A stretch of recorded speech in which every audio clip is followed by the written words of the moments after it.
No one on here has radio. She does. I haven't seen it. I don't think you understand. Starman said better.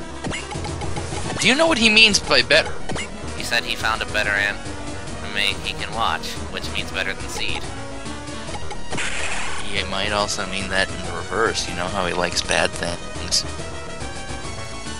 Well, if he said he liked it in reverse, he would say it's a worse anime. Don't argue semantics with me, you shithead. I'm not! That's basic grammatical structure. HK, you filled this one.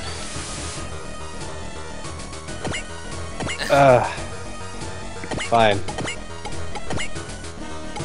Basically, we don't know if he's actually saying it's better, like what it's better than. We can assume it's better than Seed, but at the same time, when he says it's better than Seed, he likes Seed, so... Like, normally I could say a lot of things are better than Seed, let's be honest. You could probably get away with saying something awful like... Oh, God, let me think. Can't think of anything right now because I'm blanking out. There are a lot of pretty brain-dead anime out there, but at least within what they are, they're good at being what they are. And then Siege is just kind of Seed. But, Final Fantasy Unlimited saying it's better than Seed when you actually like Seed puts a lot more praise on it than you might think.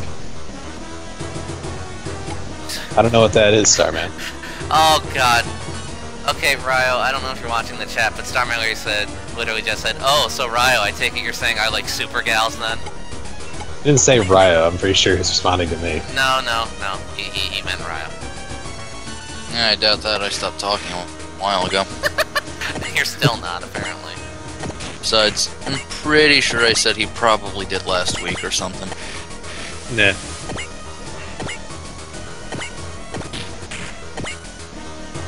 Catch 22. That term's been used a lot tonight. What, like twice? 3 times. Admittedly.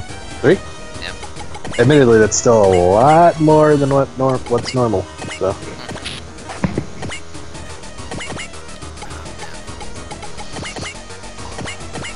But hey, at least we have fun. Fontaku.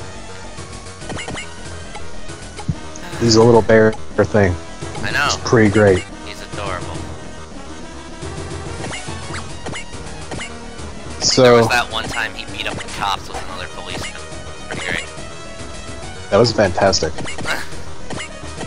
Yeah, so... What do you guys think about the team behind Banjo-Kazooie and Banjo-Tooie making what is essentially Banjo 3, but with different characters? Because, you know, licensing. It's a thing. It's a thing. Like, everyone's talking about it, and I'm just kind of like, yeah, that's cool, I guess. I think it's pretty alright. I like Banjo-Kazooie. Never got to play Banjo-Tooie. And if it turns out to be really good, then cool. I'll play it. Right.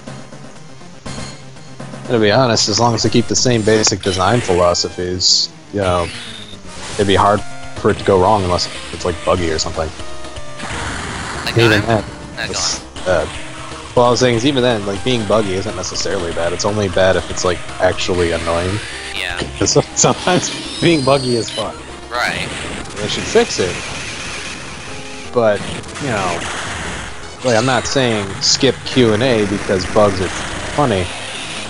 Unless that's like the intention of the game, like you know, in the case of stuff like Goat Simulator. Right. But like you know, if a game comes out and then they miss some bugs or something that happen to be funny, and they don't like get in the way of gameplay really, then you know it's not really a detriment to how good the game is. But if there's some like awful bugs, like you know, freaking I don't know if you remember the Twilight Princess soft block bug that would completely ruin a save file or not. No, I don't remember that. Basically, there was this one point I believe if you saved at the wrong time, you would be stuck in a room with an NPC that would like they're supposed to trigger something that lets you out, but because you saved in there, the flag for it was reset, so the door was locked, so you couldn't leave. But the event that's supposed to happen afterwards didn't happen. Huh. So yeah. Well then. I got screwed. They had to release like a Wii channel, like they on the shop channel. You had to download like a channel specifically to fix any bugged save games. How terrible. Yeah. But yeah, I guess the one thing I'm surprised about, considering the Banjo-Kazooie thing, is I'm surprised they managed to meet their goal 3 times over. It doesn't happen. Usually doesn't, but they got enough advertisement for it, and the fact of the matter is, people that like those games, after Nuts and Bolts, people felt really burned. Especially considering it actively made fun of people. Like, pretty much one of the same reasons everyone hates, like, the new Devil May Cry, where it actively made fun of the old fan base for wanting the old games. It pretty much happened with Nuts and Bolts, because the entire opening sequence was basically, oh, you know, who wants to play these platformers with collectible items and stuff? That's boring.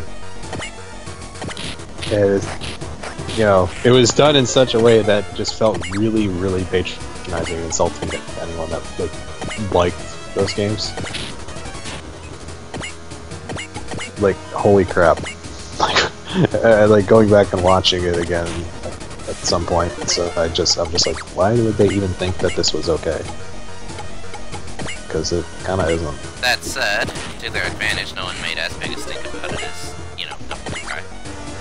Well, that's because they didn't really do it until the game actually came out, and it wasn't directly insulting people so much as it was just being patronizing.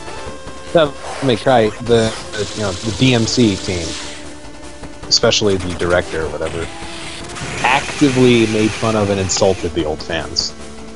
Like, people always like to say, oh, everyone was being so rude to the thing. It's just like, well, they were, and that's not excusable. But the thing is, that didn't start until people were like, hey, why'd you change this? It was good before. And then the guys started getting, like, really uppity about it. Yeah. And then people got mad. Yeah. But, like I said, the primary thing with Nuts and Bolts was just the fact that it wasn't directly insulting people, but it was so patronizing to people that were actually expecting a platformer. Yeah. So, you know, with that still in people's minds, and Banjo-Kazooie in general just being in people's minds, for a number of reasons. One of the fact is Grant Kirkhope, who's the composer, was a guest on Game Grumps a long time ago. He had basically said that everyone that was on the Banjo team really wants to make a new Banjo game. They just need the funding to do it. But if they had the opportunity in the moment, they would do it in a heartbeat because they really enjoyed working on the games. So basically after that, you know, a lot of people were like, dude, do it. Start like a Kickstarter and everything. I'm pretty sure it's happened anyway. And after a while, there wasn't much. And then recently with the Smash thing, Banjo-Kazooie popped up in everyone's minds again because even Microsoft is like, hey, we'll put Banjo-Kazooie in Smash if you guys want it. We'll work something out. Right.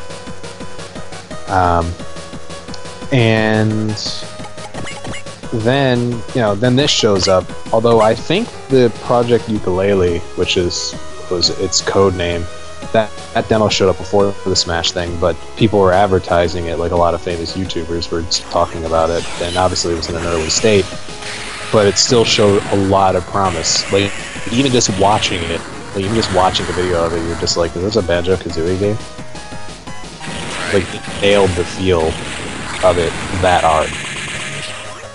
Which makes sense, because the old team, pretty much. And, so they're like, Skeeth, I'm pretty sure Domo gets dialogue with her and every time she shows up. I'm pretty sure, yeah.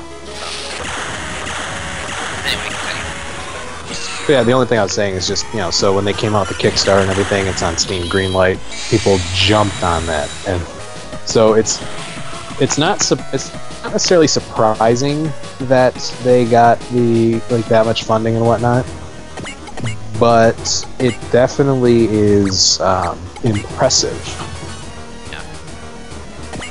Like, if that makes any sense. Like, I'm not surprised, but I'm still impressed. Because it's a lot of money. People jumped on it really fast. I expected it to succeed. Oh, speaking of things banking on people's nostalgia, Mighty Number 9 apparently is going to come out later this year. Yeah, relatively soon. So, there's that. Guess we'll see how that goes. I remember hearing stories about the friggin' one of the community managers was actually like for their forums was straight up just like really bad. Like they would constantly like ban and mute people that would make any like criticisms and things like that. Apparently. Oh, this again. Oh yeah, you remember hearing about that? A lot from months. Yeah. Me, I don't know shit because me personally, I don't really care about Mighty Number 9, so I haven't kept up with it much. Yeah. I'm pretty indifferent. I've still heard about this shit. Yeah, I'm not gonna talk about it much. I'm just saying it was a thing that happened. It's kind of fun. Oh, it was a big thing. Yeah.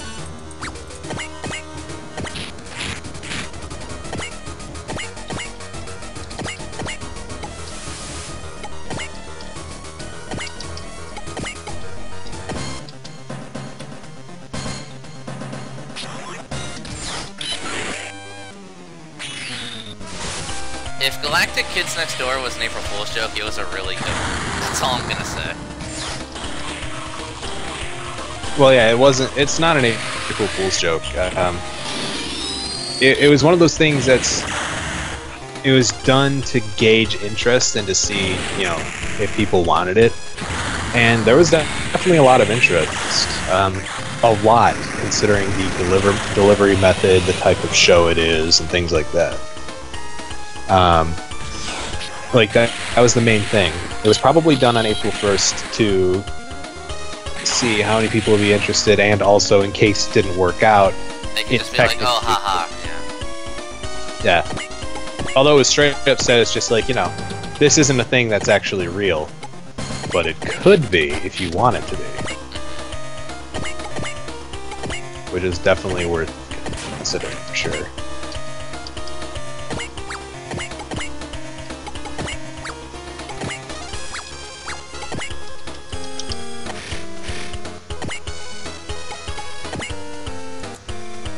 Well, there's a lot of projects that are probably just going to be dropped now that the team is gone. Yeah. What happened with that? I just heard a lot of people, and I never bothered actually looking it up because I guess either he got fired or he left. I don't remember which. It was one of the two. I heard he got fired. Or rather laid off. It's more likely that he quit, since he's been swearing up and down he'd leave after how many games? Yeah.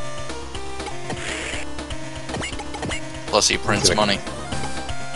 There's that.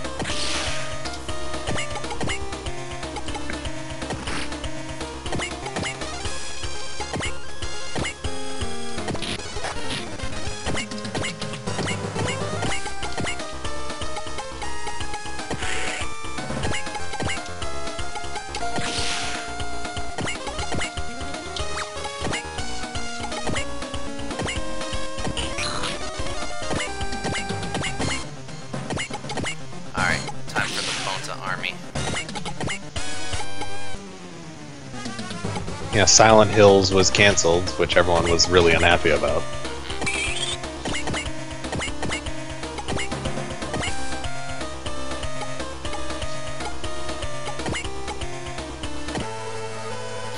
How cute.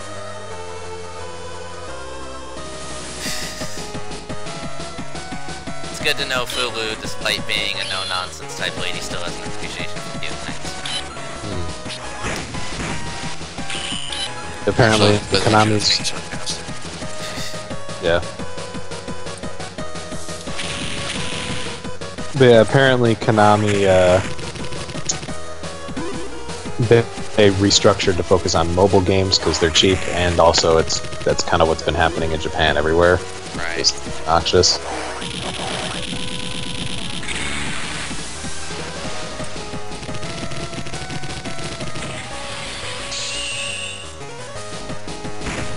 Apparently, internal source claims that the CEO of Konami actually hates Kojima. Wouldn't doubt that.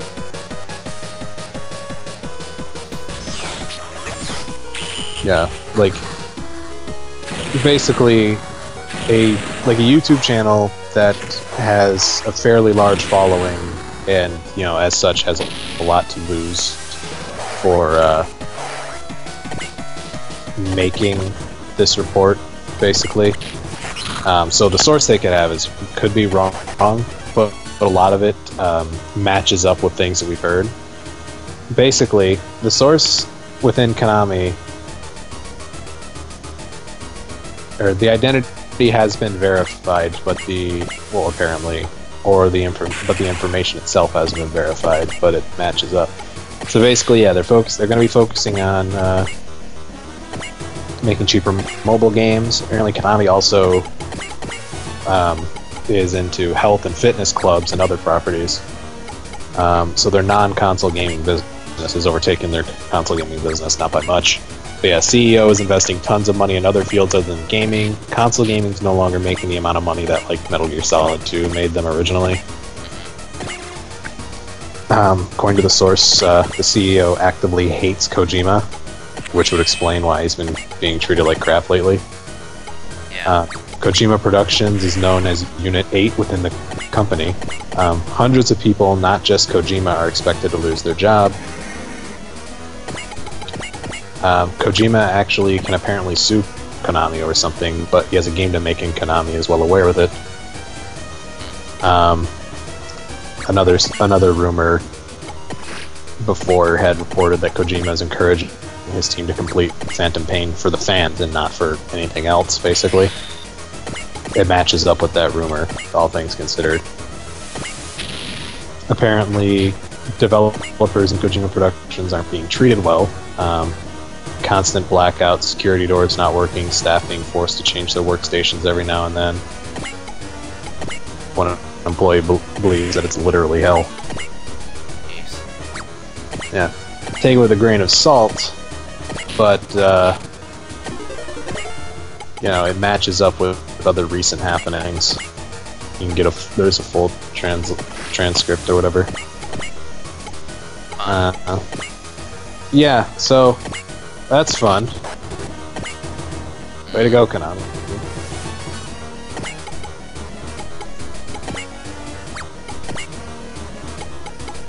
Well.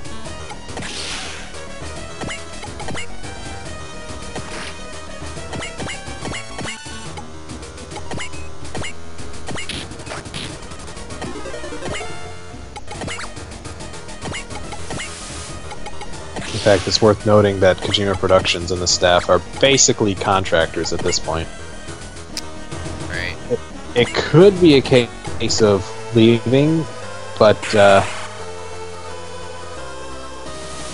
the way it was handled sounds more like they're basically letting them go in the most discreet and, like, outwardly discreet but inwardly painful way possible. No, if this were Capcom all over again, there'd be a lot more whining and bitching over nothing. So, yeah. Capcom let's is not even bring anything like that up. I don't want to talk about that at all. No, because I'm sick of hearing about that shit. I don't blame you. So if anyone wants to completely try and bait an argument over Capcom, I'm just gonna ban you, sorry to tell you. But that's how it is. Straight up. Yep. Yeah, I don't really feel like talking about it either, so...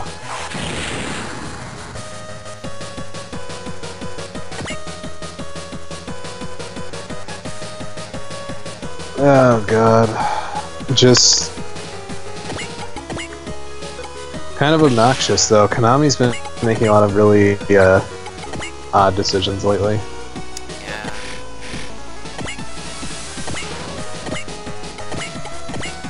And this is basically saying, like, at this point, like, look how many, like, companies have gone from depending on their, like, you know, depending on their great, developers and whatnot that have consistently made them money and made hit games and whatnot. They've gone from depending on that and working with that to basically being straight up like businesses. Yeah. And I get the fact that, you know, a gaming company is a business.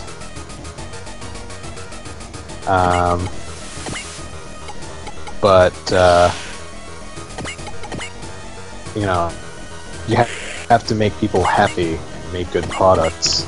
And gaming in general is a very different business, you know? Yeah. You can't just treat it like throwing out a product and going for the, you know, absolute most money saved. You're basically making something like a movie. Cheap cash-ins do kind of work, but they get you negative feedback, and eventually that bites you really hard. But when you make something that's good, you pour a ton of effort into it, you can make a ton of money back from it so long as you handle it well. And Skeeth, I understand the delay. I'm not going to be that much of an asshole about it. Don't worry about it. So. Yeah, if nothing else, we basically, like, you know, just be like, you know, Skeeth, warning you, don't do it. But obviously, you know, like you said, Twitch delay, we account for that. It's alright. Yeah, not that big a deal. But whatever. They say Metal Gear Solid 5 is still on track. So, you know, if that comes out and that ends up being the last hurrah of Kojima, then so be it. Right. Hopefully we'll be able to enjoy it. Yeah, just like how there's never going to be another Zone of the Enders. Makes me sad. Yeah. There's never going to be another good Castlevania game. Pretty much. I mean, every time I hear about Lords of Shadow, I'm just kind of like, and people are like, oh, it's not a bad game. It's like, yeah, but it's not very original, and B, it's also not it's not like an exceptional game either. It's just solid. Yeah, Castlevania games have definitely had, you know, their less than stellar entries. That's fine. But whenever they had an entry that wasn't up to the standards of the rest of the series, they would either, like, fix the formula and make it, you know, fix what was wrong with it, or they would just go in a new direction and try something different. And that's that's definitely appreciable. But friggin' Lords of Shadow or whatever, it's like the first and the second, if I remember correctly, are basically the same game in terms of like how they functioned. Kinda. But whatever.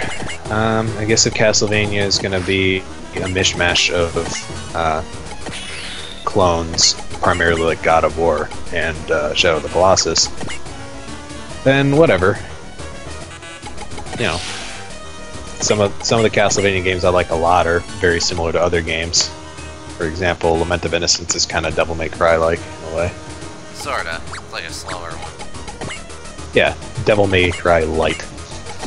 So we're gonna finish off this stage in the coolest way we possibly can. Do it.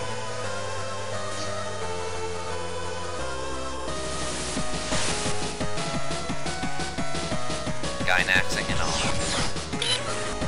Of course, we're watching through the like Skype player, so its frame rate is generally kind of meh. So it actually cut out the Gynaxing entirely.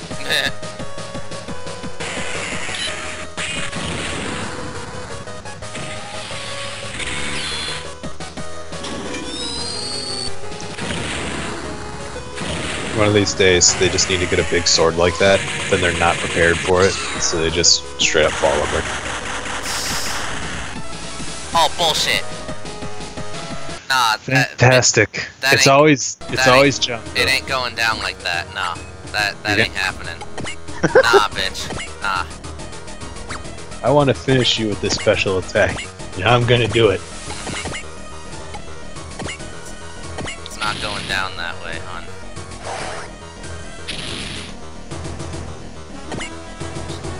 No, see, you ain't running. This is personal. Fuck that.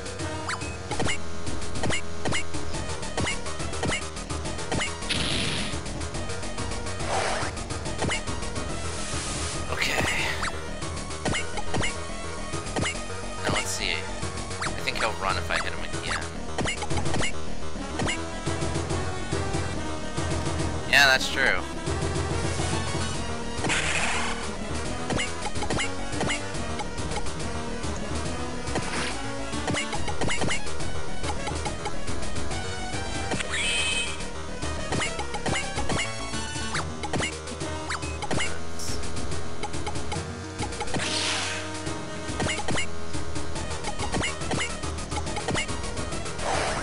Now you die. Christ. There we go.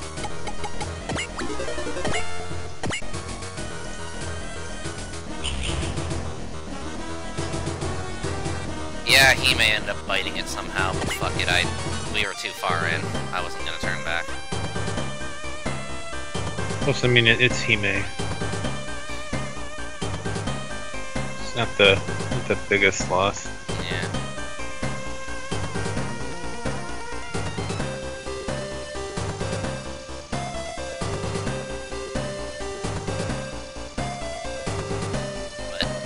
Yeah, I might upgrade the brains after I'm done with the FMP units. If not the brains, then Blazner, probably. Oh, and look, we have another fucking route split. Unfortunately for you all, you're gonna have to suffer through a seed stage tonight. Oh! I know. Or he go throw up in the corner. Yeah, but then he'd be throwing up for about a half hour at least. Only. That's happened Seed- before. Seed has a lasting effect. So yeah, we're gonna remain in space.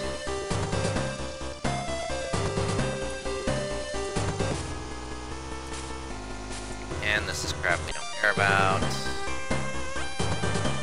And I do like this section. Sheena finally speaks up and goes, no seed. Hi, Sheena. Yeah, one thing I will say though about this route in particular, I just want to note it, and I know it's giving Seed credit for something technically. Fuck you.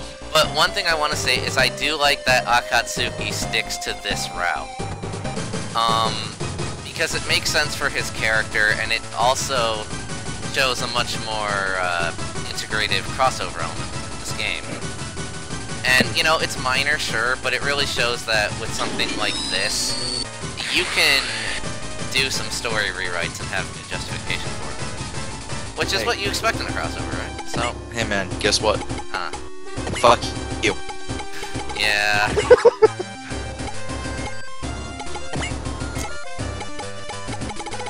I'm sorry.